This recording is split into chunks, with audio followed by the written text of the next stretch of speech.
Boa noite a todos, sejam todos bem-vindos. É com muita alegria e com muita gratidão que eu retorno para falar e refletir junto com vocês mais uma vez.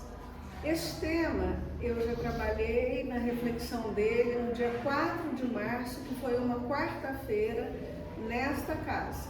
Então, caso alguém tenha assistido já essa palestra, fica sabendo que é norma da casa trazer esses temas nas quartas e aos domingos também, tá bom?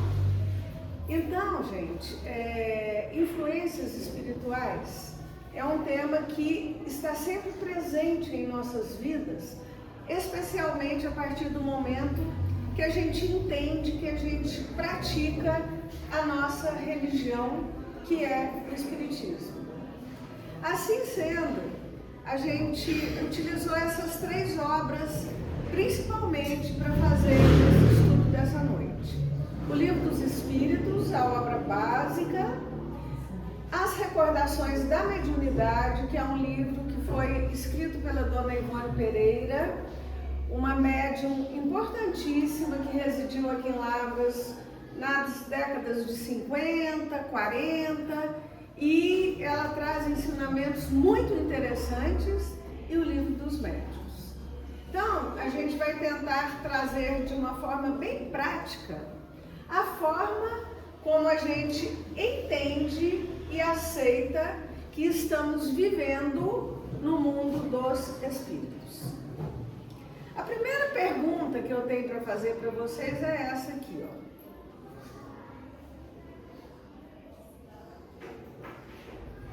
Todo mundo enxerga a internet? A gente olha e vê a internet? Mas vocês podem me dizer se a internet existe? Existe, né? Tá todo mundo aí, ó, com o celular, o pessoal tá aqui gravando para colocar a palestra no YouTube, no Instagram. Então a internet existe, né?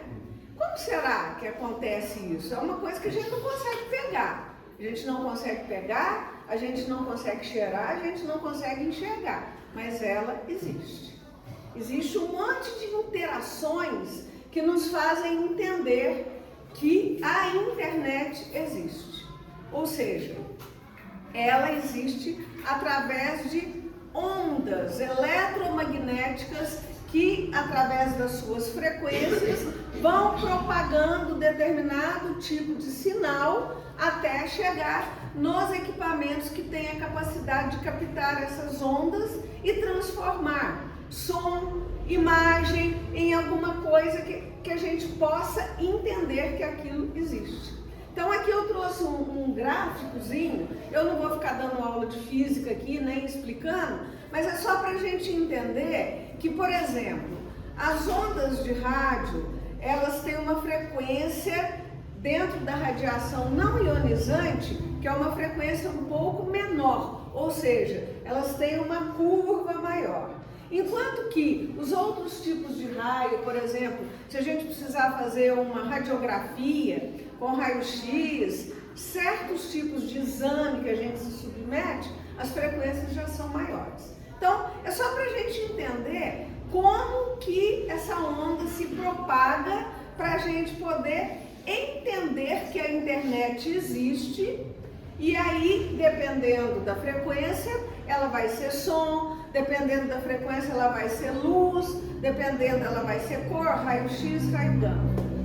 Certinho? Então, isso é uma coisa física, que a gente lida diariamente. Aliás, a grande maioria da população do mundo, do planeta que a gente vive, tem vivido atualmente como se fôssemos zumbis. A gente anda na rua e o ser humano anda carregando aquilo como se fosse um apêndice da própria mão, né? Que é o celular. É um negócio muito louco isso. Se vocês pararem para observar as criaturas andando na rua, vocês vão ver que parece que a mão das pessoas agora tem um prolongamento assim, né? Só falta colar ali mesmo. Enfim, isso é o resultado de como a internet, que existe, que a gente não vê, não cheira, está aí presente. E aí, o nosso pensamento, ele também é uma espécie de onda eletromagnética. Só que ele é uma onda eletromagnética diferente dessa que a gente lida o dia inteiro.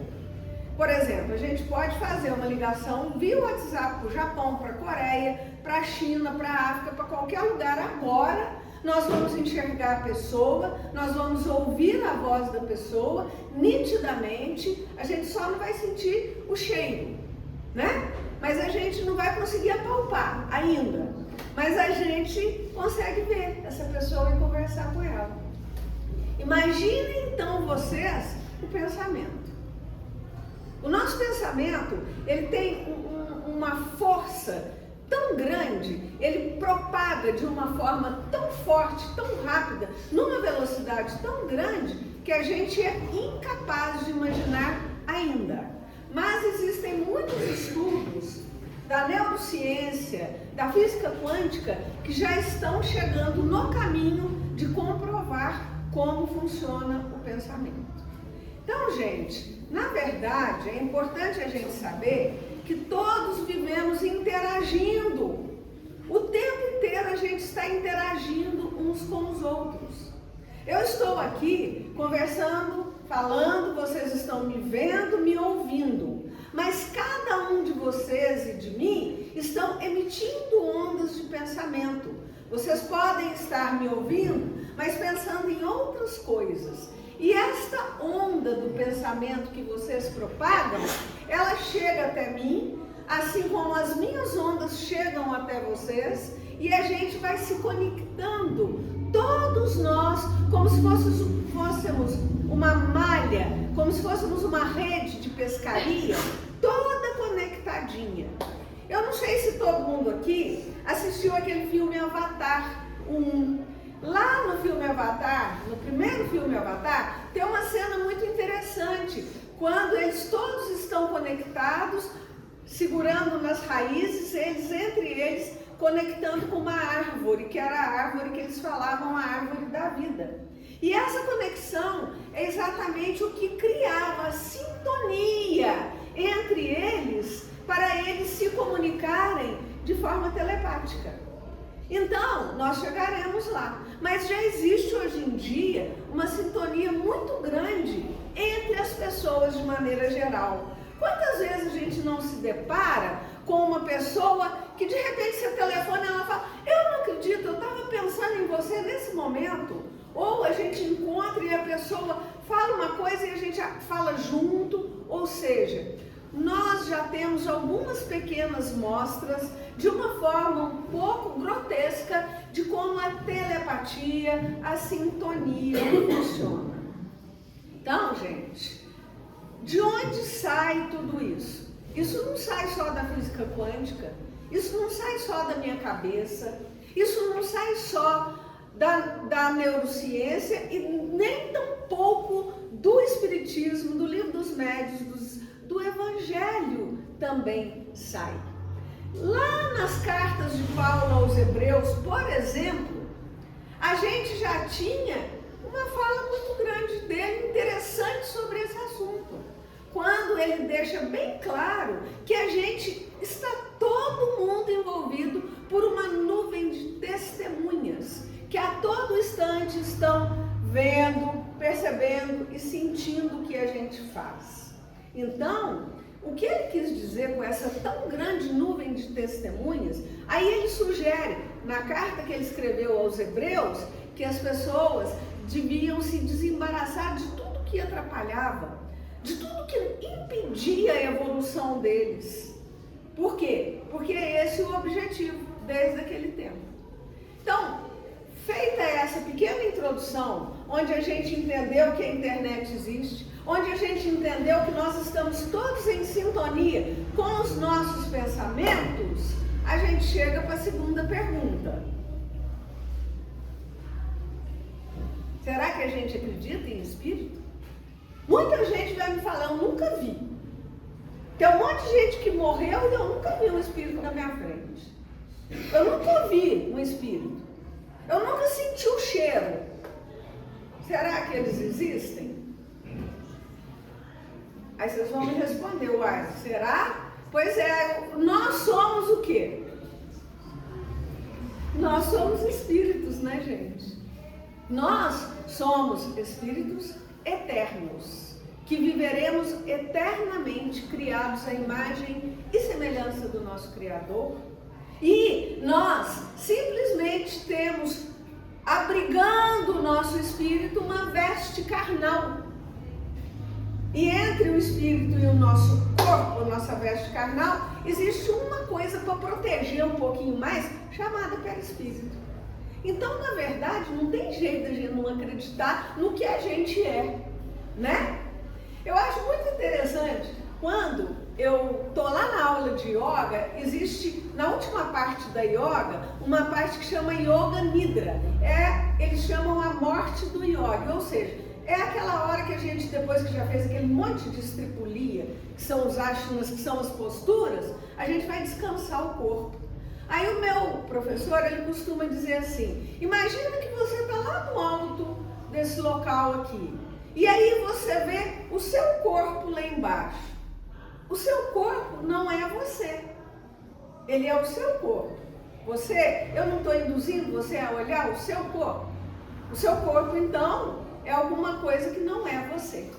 Então é a partir daí que a gente começa a entender que nós somos espíritos e temos ao nosso redor espíritos sem vestes carnais que o tempo inteiro estão nos olhando, nos ouvindo, nos influenciando, que é exatamente o tema que nós estamos estudando e refletindo nessa noite.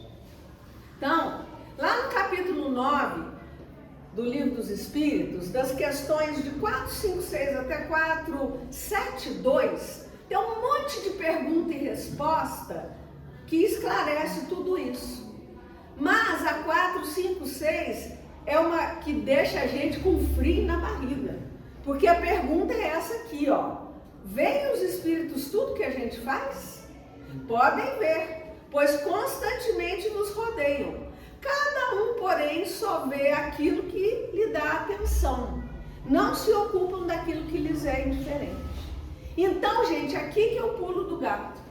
Aqui que é a parte mais importante para que a gente possa levar a nossa vida tranquila e em paz. A sintonia.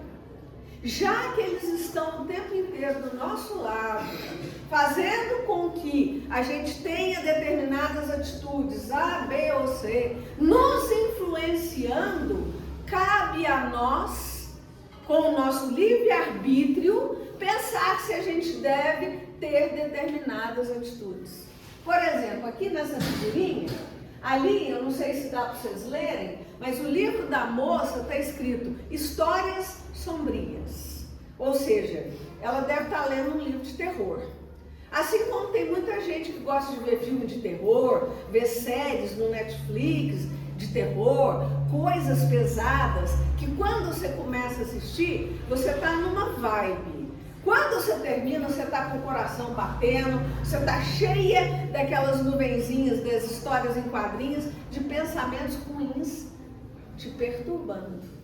Então, se a gente tem a capacidade de escolher, a gente pode pensar e ser um pouquinho inteligente em trabalhar as nossas influências espirituais de acordo com aquilo que a gente deseja de bom ou de ruim para nós.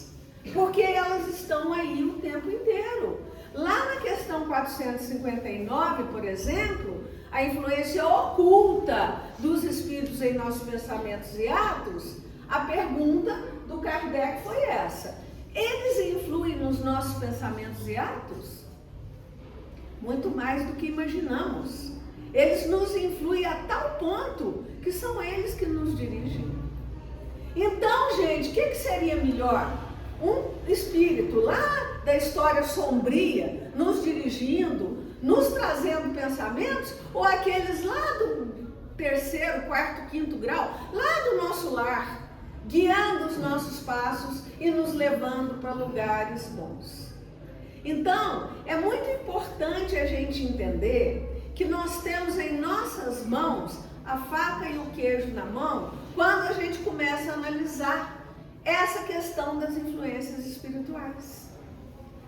existe uma coisa muito interessante. Na época, foi perguntado para Allan Kardec, lá na Revista Espírita, por que se chama Espiritismo? Aí Kardec respondeu, não sendo os espíritos senão as almas dos homens, o verdadeiro ponto para a gente poder entender essa religião, ciência e filosofia com a qual nós estamos aqui tentando aprender um pouquinho, é que vai provar para nós a existência da alma. E aí a gente sabe que tudo foi observação de fenômenos. Nada foi feito à revelia, simplesmente porque Kardec trabalhava sozinho e resolveu pensar que ele devia fundar uma religião chamada Espiritismo. Foram pontos de observação no mundo inteiro. Não foi só no continente europeu, onde ele residia. Chegaram até ele mensagens e cartas da América, do continente europeu, também de vários pontos, do continente africano, do continente asiático, ou seja, em todos os pontos do mundo chegaram observações comprovando aquilo que ele dizia. Então, Kardec foi, através de toda a experimentação, comprovando que todos já sentiam. Porque aqui, nós devemos ter sentados aqui umas, sei lá, 60, 70 pessoas, não sei. Quantos de nós, de vocês, já ouviu, já viu, já sentiu presenças espirituais? Eu não posso falar por todo mundo, mas eu posso falar por mim. Eu já senti, desde os 12 anos de idade. Então fazem exatamente 12, tem que fazer as contas aqui. Ou seja, mais de 50 anos mais de 52 anos que eu estou sentindo, ouvindo e às vezes vendo. Então, eu não tenho como virar para vocês e falar que não existe, porque existe, pelo menos para mim. Aí o que Kardec fez? Ele associou a religião dos espíritos com o evangelho e os ensinamentos de Jesus.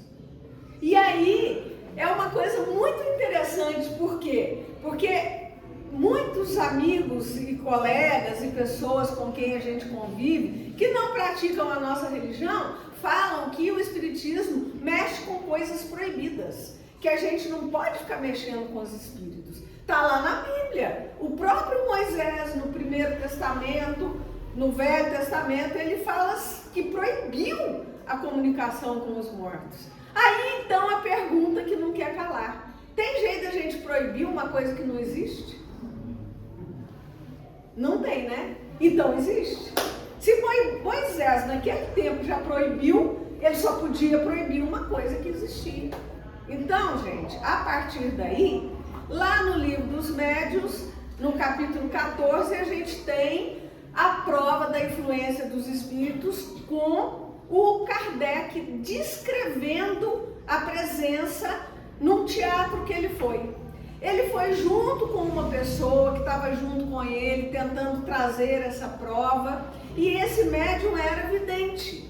Aí ele falou assim, ó, tem um espírito aqui, espectador, que falou que vai provar para você como ele é capaz de influenciar as pessoas. Eles estão lá naquela galeria, você não está vendo, mas eu estou vendo. E aí ele estava mandando te avisar que tem duas damas lá, sentadas lá naquele camarote. Pois bem, ele vai fazer alguma coisa, vai fazer com que elas deixem esse teatro antes da peça terminar. E aí o Kardec, para ter a comprovação, ficou aguardando. Não passou mais que 5, 10 minutos, uma conversou com a outra, uma olhou para a outra, as duas levantaram, naquele tempo devia ter pego o chapéu, sei lá, a capa, qualquer coisa, e ó, foram embora. Saíram do teatro.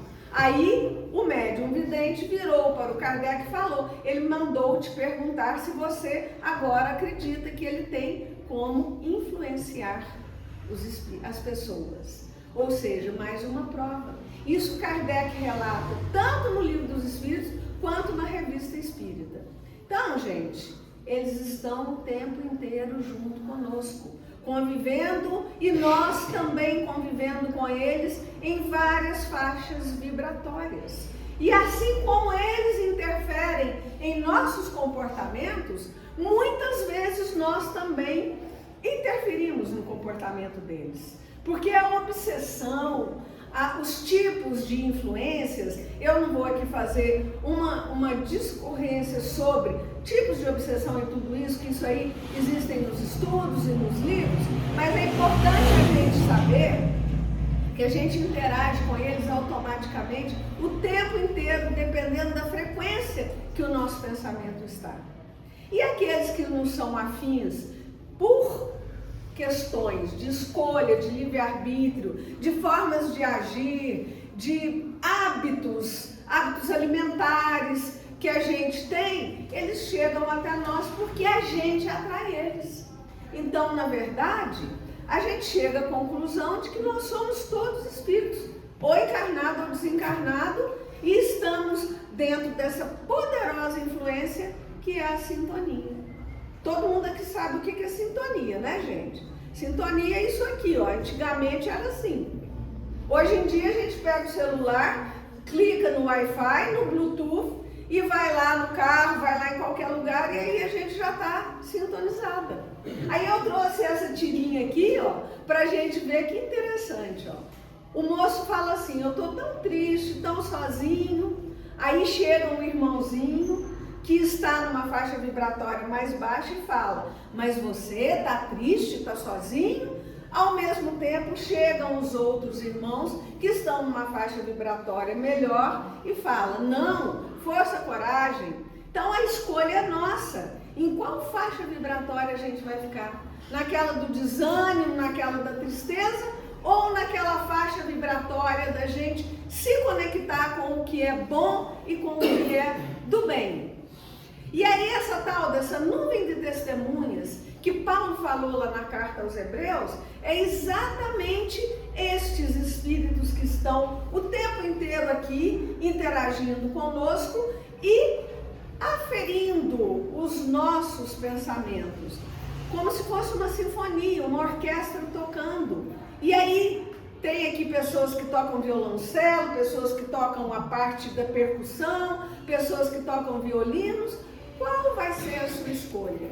O que é que a gente vai preferir para tocar? Então, na verdade, gente, nós temos os espíritos que se afeiçoam a certas pessoas. E essa pergunta foi feita ao Allan Kardec, lá na questão 484. Porque também não existe preferência, não. Na verdade, existe simplesmente o seguinte: bons espíritos se afeiçoam a quem trabalha no bem, a quem está tentando melhorar, a quem deseja o bem, a quem não deseja o mal aos outros. Daí as nossas afeições vão ser sempre de conformidade com aquilo que a gente tem no nosso coração, no nosso sentimento. Aí vocês vão me perguntar: mas como eu faço então para eu ter uma influência espiritual que não me prejudique? O que eu posso fazer para eu não estar sendo influenciado por espíritos ou amigos ou irmãozinhos espirituais que me tragam algo de ruim? A verdade, gente, é que nós temos, desde quando a gente nasce, um espírito ligado a nós. Lá no Evangelho segundo o Espiritismo, no capítulo 28, no item 11, fala exatamente o que está escrito aí, ó. O nosso espírito guardião, espírito familiar, ou anjo da guarda, como a gente aprende desde pequenininho, ele está ali. A gente se comprometeu com ele antes da gente reencarnar. E ele se comprometeu conosco. Então ele desempenha essa missão de ser um pai, de nos conduzir para o caminho do bem. Mas a gente precisa estar com as nossas antenas abertas para a gente captar a sua proteção. Porque, na verdade, eles endossaram o nosso planejamento reencarnatório. Vocês sabem quando a pessoa vai lá alugar uma casa e ela precisa de pessoa para ser o avalista? Normalmente tem que ser alguém que é proprietário de casa, né? É isso que acontece quando a gente vai reencarnar. O espírito ou vários espíritos familiares, eles se comprometem na espiritualidade e falam, não, ele vai dar conta, ela vai dar conta, eu garanto que vai dar tudo certo. Então, eles ficam sendo nossas testemunhas. Nós somos os seus tutelados, eles são nossos tutores e o tempo inteiro, se a gente tiver ouvidos de ouvir, coração de sentir e sintonia, a gente vai estar recebendo a sua influência boa. E quem são esses espíritos? Podem ser filhos, podem ser pais, podem ser esposo, esposa, irmão, qualquer um que está envolvido conosco durante as vidas que a gente já viveu. Só que eles estão lá do outro lado da vida. E eles estão fazendo o possível para que a gente seja uma pessoa vitoriosa na nossa proposta. Sempre com muita preocupação e com muito amor. Aí vocês vão me perguntar, mas e o outro lado? Como é que funciona? Também existe. Nós temos alguns irmãos inferiores que podem criar laços de afinidades. Principalmente quando a gente se dedica a cultivar determinados hábitos, determinados vícios que vão criar um campo vibracional que vai atrair esses nossos irmãos para chegarem mais perto da gente. A isso a gente chama obsessão. Então, o nosso objetivo é exatamente não atrair esses irmãozinhos que não são da luz ainda, porque com certeza eles vão chegar lá. Então, gente, já caminhando para o fim, a pergunta é: como que a gente faz para estar sempre em sintonia com os espíritos protetores, evitar as influências espirituais ruins?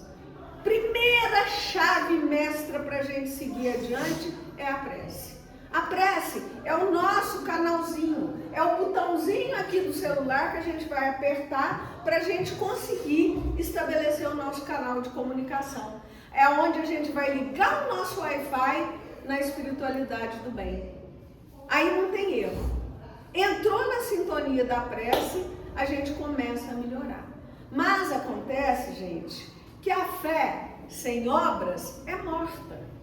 Então, além da prece, além dos estudos, além de vir aqui ouvir as palestras, a gente tem que carregar no nosso íntimo, no nosso interior, o firme propósito de praticar o bem, de ser uma pessoa do bem. Mas, Patrícia, como que eu vou saber o que é ser do bem?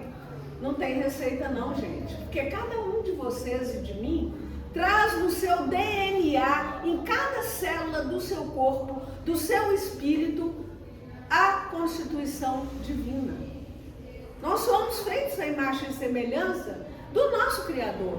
E nós sabemos sim o que é bom, o que é certo e que não é. Então, esse trabalho ativo no bem, em todos os setores da nossa vida, vai nos ajudar com certeza. Evitar os ambientes, conversa, leituras, filmes, redes sociais que sejam tóxicos. Eu aqui também não vou ficar enumerando, né? Porque todo mundo aqui já é maior de idade para saber o que é bom e o que não é bom. É só pegar um Instagram da vida, é só pegar qualquer coisa e olhar. Nós sabemos. Fazer leituras edificantes e principalmente, gente, não é ser do bem só, é trabalhar no bem. Aí, o Rodrigo aqui no início falou das campanhas que todas as casas têm. Eu trouxe aqui algumas. Nós temos atendimento fraterno, enxoval de bebês, estudos, reuniões, palestras, campanha do quilo, trabalhar com sopa, distribuição de marmita, uma série de coisas. Porque isto é uma forma da gente se blindar e da gente conseguir evitar as influências espirituais ruins. Aí nós temos aqui uma prece muito interessante no livro Entre a Terra e o Céu, que comprova exatamente como é que funciona essa sintonia. Esse exemplo é um exemplo que me cala fundo ao coração, porque é uma história de uma mocinha que era uma menina de 15, 16 anos, que havia reencarnado num lar, a mãe havia morrido, tinha uma madrasta ali, é uma história muito bonita que, se vocês quiserem, vocês leem. Mas o que eu quero falar aqui especificamente é que ela ficava pedindo ajuda para a mãe dela que tinha desencarnado, porque a madrasta dela estava muito doente. E ela mal sabia que quem estava ali, ó, aquela irmãzinha de vestido verde, do lado da madrasta, fazendo com que a madrasta ficasse cada vez pior, era o espírito da mãe dela. Então, ela, coitadinha, pensando que a mãe dela podia estar ajudando, a Evelina faz uma prece pedindo ajuda para a mãe dela. Essa prece, em vez de parar na mãe que estava ali causando mal para a madrasta, sobe e vai ao encontro dos amigos espirituais, supera as linhas vibratórias e chega então onde ela devia chegar para que todo aquele quadro fosse trabalhado de uma forma correta. Isso aconteceu por quê? Porque foi desferida em elevada frequência a súplica da nossa irmãzinha. Então, gente, é importante termos essa certeza de que nunca a nossa prece vai ser ignorada se nós colocarmos o coração e pedirmos com certeza que estamos sendo ouvidos. Então a gente vai receber variados apelos, porque todas essas inteligências encarnadas e desencarnadas vão tentar nos influenciar, mas nós temos ondas inúmeras chegando até nós, assim como as ondas do Cristo. Então, se a gente busca o Cristo, a nossa altura vai chegar na faixa que precisa. E aí, com isso, com a visão dilatada que a gente tem, dessa maravilhosa doutrina que a gente professa, a gente vai aprender a conviver sem medo. Eu não falei para vocês que eu convivo fazem mais de 50 anos? Pois é. A gente trabalha, a gente ora, a gente estuda, a gente cai, como diz o Paulo, né? Portanto, tornai a levantar as mãos cansadas e os joelhos desconjuntados. Mas a gente levanta e vai à luta. Por quê? Porque a gente aprende a conviver sem medo com os nossos irmãos, que nada mais são do que nós sem corpo, guardando os cuidados para que a gente possa receber, de acordo com aquele beabá que eu passei para vocês, as influências positivas, sem perder o nosso livre-arbítrio, porque é um presente a gente poder contar com o nosso livre-arbítrio e ele vai ser indispensável ao nosso progresso, desde que a gente saiba sempre separar o joio do trigo. Que Jesus nos abençoe.